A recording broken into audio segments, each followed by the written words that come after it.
Clippers-Warriors tonight, the second game of the TNT doubleheader. Probably not a surprise, Kenny, that a team that has won at least 67 games each of the last 3 seasons has been impressive post-All-Star. Should note here, in each of Steve Kerr's first 3 years as head coach of the Dubs, his team made their way to the NBA Finals by way of being the top seed in the West. Golden State begins play tonight as the 2 seed after the All-Star break, right behind the Rockets. 4-4 over their last 8. The Warriors have 24 games to go. Steve Kerr has been talking a lot about fatigue.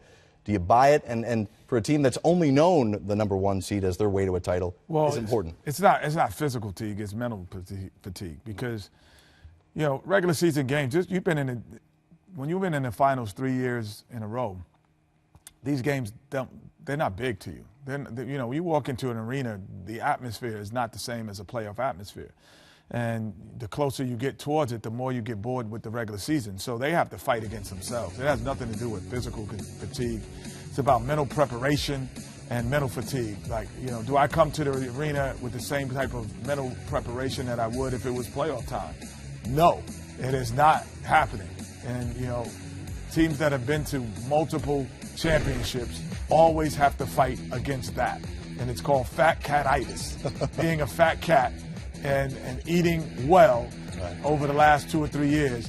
I've been a fat cat. I understand what that means, and it's the most important, the most difficult part about playing at this time of the year when you've been to the multiple runs in the finals is mentally getting up for a game in Chicago or, you know, Sacramento, teams that are not going to make the playoffs. It's tough to get up for them. Now that might explain the 2 issues of turnovers and a lack of defensive focus, which, by the way, they're still a top 5 defensive team, but they have struggled a bit in terms of what their expectations are. And let me take that back. It's even tough to get up for Cleveland. Sure. Okay. Because, you know, this is not where you're going to ultimately see them. Right. It's tough to get up for everyone when you've been there 3 or 4 times, and that's what Cleveland was going through. Right. And LeBron James had been going through. He had that 18-1 run early in the season where their team played extremely well, and then all of a sudden, boom, it wasn't happening anymore. So even for him, and it was difficult as many times as he's been to the finals. Well, there have been 3 areas that people have pointed to with the Warriors for issues. We mentioned the turnovers and the defense, but the other is one that we thought would not be an issue, and that's the bench, the depth. This team brought in some guys over the summer that we thought maybe would make them not only the most top-heavy team in terms of their star power, but also with their production off the bench. Iguodala has struggled. Patrick McCaw now spending time in the G League to find his game again. Livingston, Bell's been injured. You know, where is this team now in terms of the other guys? You know, it's funny.